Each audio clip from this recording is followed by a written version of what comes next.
கிறிஸ்துவில் மிகவும் பிரியமான பேரன்பு கொண்ட இறை மக்களே, ஷெப்பர்ட்ஸ் கால் யூடியூப் நேயர்களே, உங்கள் அனைவருக்கும் எனது அன்பார்ந்த பாசத்தையும் வாழ்த்துக்களையும் தெரிவித்துக் கொள்கிறேன். இன்றைய இந்த 4வது வார திருவருகை காலத்தினுடைய செய்திக்கு நாம் கடந்து வருவோம். முதல் வார செய்தி நம்பிக்கையை பற்றி பறைசாற்றியது. நம்பிக்கையின் மெழுகுதிரி ஏற்றினோம், இறைவாக்களின் மெழுகுதிரி. 2வது வார செய்தி அமைதியை நமக்கு பறைசாற்றியது, பெத்லகேமின் மெழுகுதிரி ஏற்றினோம். 3வது வார கடந்த வார அந்த இறை செய்திகள் நமக்கு மகிழ்ச்சியை பற்றி சொல்லி தந்தது. ஏன் நான் மகிழ்ச்சியாக இருக்க வேண்டும்? ஏனென்றால் மெசியாவினுடைய வருகை அருகாமையில் இருக்கிறது. அதை குறித்து நாம் மகிழ்ச்சி கொள்ள வேண்டும். அந்த மகிழ்ச்சி எனக்குள் இருக்கிற அந்த மகிழ்ச்சியை நான் பிறருக்கு கடத்த வேண்டும் என்று செய்தி நமக்கு உரைக்கப்பட்டது. அது இடையர்களின் மெழுகுதிரியாக நாம் ஏற்றி மகிழ்ந்தோம். இன்றைக்கு 4வது வார திருவருகை காலத்தில் அன்பின் மெழுகுதிரி, வானதூதருடைய மெழுகுதிரியை ஏற்றுகிறோம்.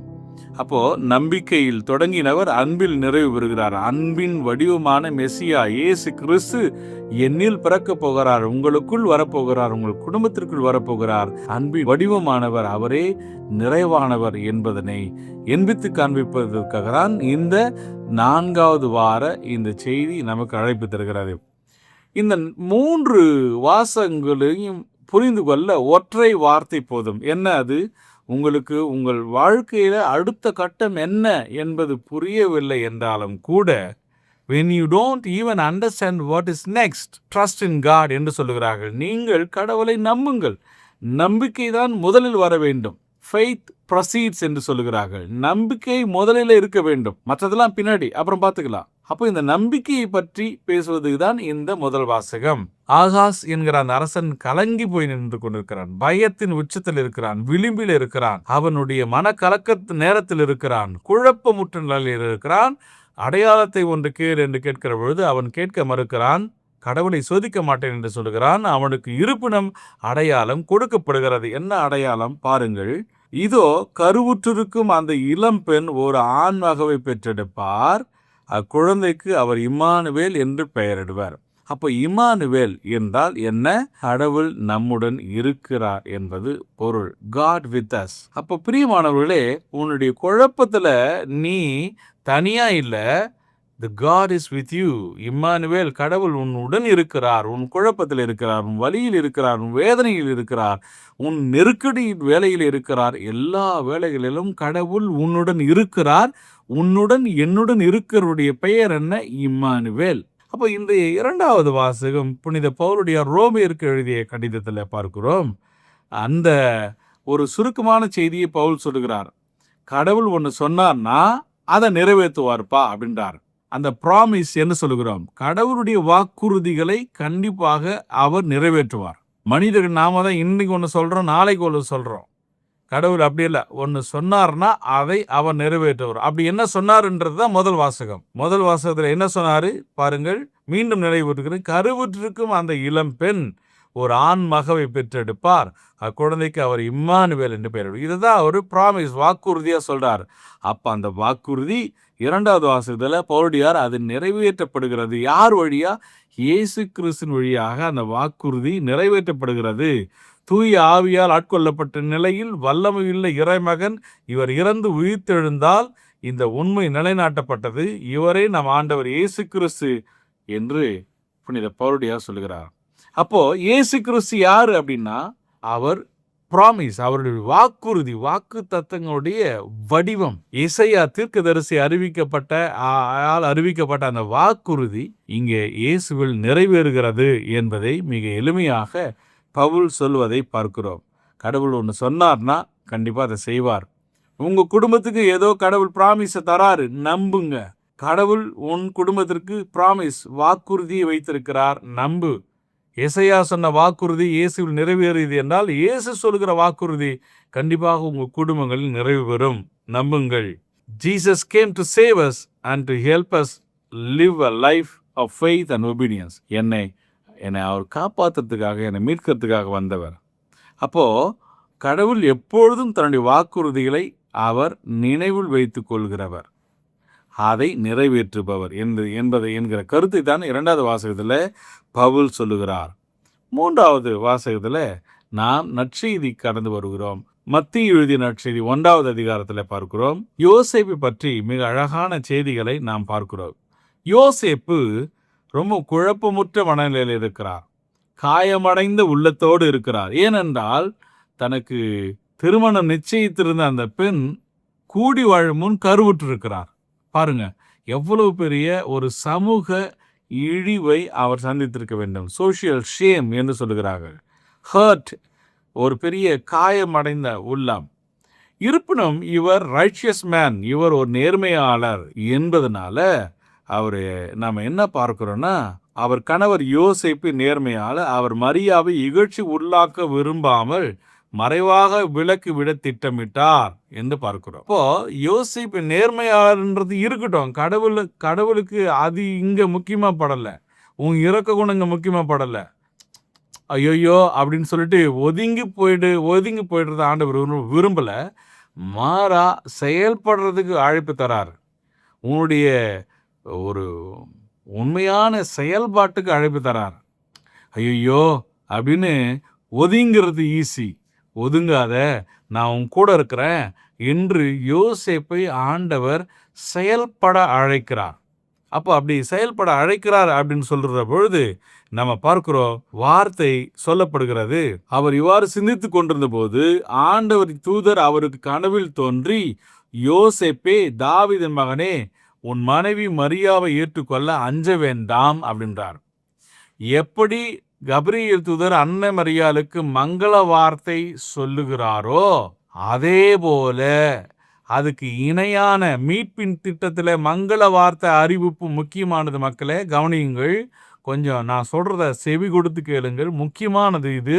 இவ்வாறு அன்னை மரியாளுக்கு தூதர் வழியாக மங்கள வார்த்தை அறிவிக்கப்பட்டதோ, மத்தேயு நற்செய்தியாவது இங்கு ரொம்ப அழகான ஒரு கருத்தை, இங்க இறையியலாக்கத்தை சொல்லுகிறார். இங்க யோசேப்புக்கு கனவில் அதே தூதர் தோன்றி என்ன சொல்லுகிறார்? மனைவி மரியாவை ஏற்றுக்கொள்ள அஞ்ச வேண்டாம், ஏனெனில் அவர் கருவுற்று இருப்பது தூய ஆவியால் தான் என்று சொல்லுகிறார். இதை இறையியலாளர்கள் என்ன நம்ம சொல்றாங்க? அனன்சியேஷன் டு மேரி என்பது போல அனன்சியேஷன் டு ஜோசப் என்று சொல்லுகிறார்கள். யோசேப்புக்கு அறிவிக்கப்பட்ட மங்கள வார்த்தை என்று சொல்லுவாங்க. எவ்வளவு அழகாக இருக்கிறது பாருங்கள்.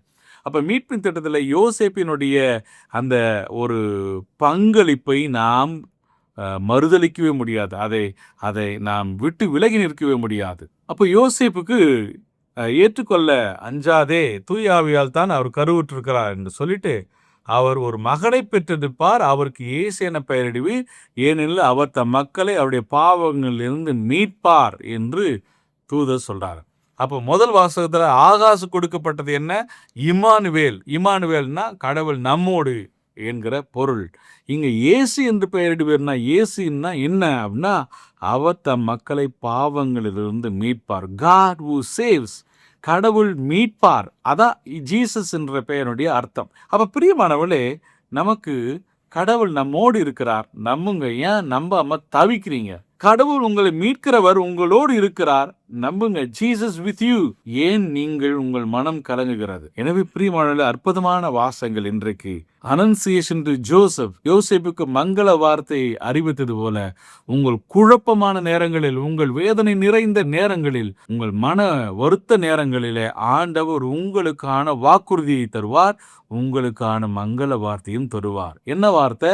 நான் உன்னுடன் இருக்கிறேன், நான் உன்னை மீட்டுக் கொள்வேன் என்பதுதான். Jesus, Emmanuel with us, God with us. Emmanuel, the God with us. Jesus, the God who saves. என் உடன் இருக்கிறவரும் என்னை மீட்கிறவரும் என்னோடு இருக்கிறார், எனக்குள் இருக்கிறார். நான் எந்த தீங்கை கண்டும் அஞ்ச மாட்டேன் என்று இந்த வார செய்தி நமக்கு அழைப்பு தருகிறது. பிறகு நாம பார்க்கிறோம், அந்த நற்செய்தியுடைய இறுதியில ரொம்ப அழகாக அது மத்தேயு நிறைவு செய்கிறார். தூக்கத்திலிருந்து விழித்தெழுந்து ஆண்டவரின் தூதர் தமக்கு பணித்தவாறே தம் மனைவியை அவர் ஏற்றுக்கொண்டார் என்று பார்க்கிறோம். அன்பு உறவுகளே, யோசேப்பு அன்னை மரியாளை ஏற்றுக்கொண்டார் என்பதனுடைய அர்த்தம் என்ன என்றால், யோசேப்பு கடவுளுடைய திட்டத்தை ஏற்றுக்கொண்டார், கடவுளுடைய திட்டத்துக்கு கீழ்ப்படிந்தார் என்பதுதான் அந்த அர்த்தம். நம்முடைய வாழ்க்கை சூழல்களில் எந்தெந்த நேரங்களில் நான் கடவுளை நம்புகிறேன், கடவுளுடைய திட்டங்களை ஏற்றுக்கொள்கிறேன்? நம்ம வலியை ஏத்துக்கிறதே இல்லையே, இழப்பை ஏத்துக்கிறதே இல்லையே, மறுதளிச்சுட்டே தானே இருக்கிறோம். அப்போ யோசேப்பு ஆண்டுடைய திட்டங்களை நம்பினார், ஆண்டுடைய திட்டங்களை ஏற்றுக்கொண்டார். மரியாவை ஏற்றுக்கொண்டார் என்பதனுடைய அர்த்தம் என்ன? ஆண்டவர் தனக்கு வெளிப்படுத்தின திட்டங்களை ஏற்றுக்கொண்டார் என்பதுதான். யோசேப்பின் வாழ்வு நமக்கு ஒரு அழகான செய்தியை தருகிறது. கடவுளின் வாக்குறுதி நம் புரிதலுக்கு முன்பாகவே இருக்கிறது. ஒரு விஷயத்தை ஒன்றும் புரியலன்னு நம்ம சொல்றோம் இல்லையா? அதை புரியலன்றது எப்போ வந்ததுன்னா, அதுக்கு முன்னாடியே அந்த விஷயம் இருக்குது. த ப்ராமிஸ், வாக்குறுதி எப்போ தரப்பட்டது, அந்த வாக்குறுதி இருக்கிறது. அது உனக்கு புரியலன்ற, பரவாயில்ல, புரியலனாலும் அதை நம்பு. யோசேப்பை போல கீழ்ப்படிதலோடு ஏற்றுக்கொள், நம்பு. அந்த மீட்பு உனக்குள் கடந்து வரும். யோசேப்பினுடைய ஒப்புதல் இருக்குது இல்லையா? ஏற்றுக்கொண்டார் அப்படின்னு சொல்றேன் இல்லையா? அந்த ஒப்புதல் தான், அந்த கீழ்ப்படிதல் தான் சல்வேஷன் என்று சொல்லுகிற மீட்பு மானுடத்திற்கான நுழைவாயில். யோசேப்பு எனக்கு வேணாங்க மறுதளிச்சிருந்தார்னா முடிஞ்சு போச்சு கதை. மரியாவை ஏற்றுக்கொள்ள தயங்கிருந்தார்னா முடிஞ்சு போச்சு கதை. மரியாவை ஏற்றுக்கொண்டதனுடைய இன்னொரு அர்த்தம் என்ன? கடவுளுடைய திட்டங்களை ஏற்றுக்கொண்டார் என்று நாம் மிக எளிமைப்படுத்தி சொல்லலாம். என் அன்பு உறவுகளே, கடவுளுடைய திட்டங்களை நீங்க ஏத்துக்கிறீங்களா, நிராகரிக்கிறீங்களா? கடவுளுடைய திட்டங்களுக்கு ஆம் சொல்றீங்களா, வேணான்னு சொல்றீங்களா, எஸ் சொல்றீங்களா, நோ சொல்றீங்களா அப்படின்றதான் இன்றைய இந்த செய்தியினுடைய சுருக்கம். அப்ப ஆகாசுக்கு அடையாளம் கொடுக்கப்படுகிறது. கன்னி கருவுற்று ஒரு ஆண்மகவை பெற்றெடுப்பார், இமானுவேல் பெயர் எடுப்பார். நற்செய்தியில அதே ஒரு இளம் பெண் கருவுற்று அங்கே ஆண்மகவை பெற்றெடுப்பார், அவருக்கு இயேசு என்று பெயரிடுவீர் என்று அறிவிக்கப்படுகிறது. அன்பு உறவுகளே, நம்ம இன்னும் சொல்லிக்கிட்டே போகலாம். இன்றைய செய்தியினுடைய சுருக்கத்திற்கு நாம் கடந்து வருவோம். எவ்வாறு கடவுளுடைய தூதர் யோசேப்பை மரியாவை ஏற்றுக்கொள்ள அழைப்பு தந்தாரோ, அதுபோல இன்றைக்கு திரு அவை இன்றைக்கு உங்களுக்கும் எனக்கும் அழைப்பு தருகிறது. நிச்சயமில்லாத உன் வாழ்க்கையில நீ கடவுளை நம்பு அப்படின்னு ஒரு அழைப்பு தருது. நாம நம்பணும். The church today is called to do the same. Not always with words, but with lives that makes room for Christ. இயேசுவுக்கு உங்க உள்ளத்துல ஒரு இடத்தை நீங்க ஏற்படுத்தணும். மரியாவுக்கு உங்க உள்ளத்துல இடத்தை ஏற்படுத்தணும். அதுதான் இன்றைய செய்திகள் நமக்கு முன்னிறுத்துகிறது. இந்த திருவருகை காலம் மிக சிறப்பான செயல்களை செய்ய அழைப்பு தருகிறது. Advent asks us a simple but challenging question. Will we take Christ into our home like Joseph? யோசேப்பு போல மரியாவையும் அவர் குழந்தையும் நம்ம வீட்டுக்கு அழைச்சிட்டு வர முடியுமா? நம்ம பயப்படுவோம். எங்கன்னா நம்ம மாறிடுவோன்ற பயம், நல்லவனா மாறிடுவோன்ற பயம். இயேசுவை வீட்டுக்கு கூட்டுன்னு வரவே மாட்டேன்றோம், கோயிலே விட்டுட்டு வந்துடுறோம். மரியா வீட்டுக்கு கூட்டுன்னு போக தயங்கிறது என்னுடைய அர்த்தம் என்ன தெரியுமா? நிறைய பேருக்கு ரிஸ்க் எடுக்க விரும்பலை, அதனுடைய விபரீதத்தை சந்திக்கிறதுக்கு தயாராக இல்லை. We don't want to burn our finger என்று சொல்லுகிறோம். செயல்பட நமக்கு மிகப்பெரிய ஒரு பெரிய ஆசை இல்லை. அதனால தான் இந்த கேள்விகள் நமக்கு வருகிறது. நாம் இயேசுவை வீட்டுக்கு அழைச்சி வரதுக்கு, மரியாவை வீட்டுக்கு அழைச்சதுக்கு தயாராகிறோமா? We may not understand everything. We may be afraid. We may worry about the cost. But salvation comes when we trust enough to open the door. பிரியமான அன்பு உறவுகளே, கண்களை மூடி செபிப்போம். தாயும் தந்தையுமான கடவுளே, இயேசு ஆண்டவரே, இந்த திருவருகை காலத்தினுடைய 4வது ஞாயிற்றுக்கிழமையில ஆகாச அரசனுக்கு நீர் கொடுத்த காண்பித்த அந்த அடையாளங்களை இன்றைக்கு முழுதாக நம்புகிறோம். இம்மானுவேல் என்கிற அந்த கடவுள் என்னோடு இருக்கிறார் என்கிற அந்த வாக்குறுதிகளை என் குடும்பத்திற்கு தந்ததுக்காக நன்றி. கடவுள் வாக்குறுதி ஒன்று கொடுத்தால் அதை நிறைவேற்றுவார் என்று பவுலடியார் சொல்லுகிறாரே. ஆண்டவரே, உம்முடைய வாக்குறுதிகளை நானும் என் வீட்டாரும் நம்புகிறோம். இதோ மத்திய நற்செய்தியிலே யோசேப்புக்கு எவ்வாறு அன்னை மரியாளுக்கு மங்கள வார்த்தை அறிவிக்கப்பட்டதோ, அதே போல யோசேப்பினுடைய மங்கள வார்த்தை என்று சொல்லப்படுகிற இன்றைய செய்திக்கு நாங்கள் கடந்து வருகிறோம். ஆண்டவரே, எங்களுடைய வாழ்க்கையில எங்களுக்கு புரியாத திட்டங்கள் இருப்பினும் கூட யோசேப்பு கீழ்ப்படுதலோடு உம்முடைய திட்டங்களை ஏற்றுக்கொண்டது போல என்னுடைய வாழ்க்கையில நாங்கள் உம்முடைய திட்டங்களுக்கு கீழ்ப்படியவும் அதை ஏற்றுக்கொள்ளவும் கிருபை தாரும். நன்றியோடு ஜெபிக்கிறோம் எங்கள் ஜீவனுள்ள நல்ல பிதாவே, ஆமேன்.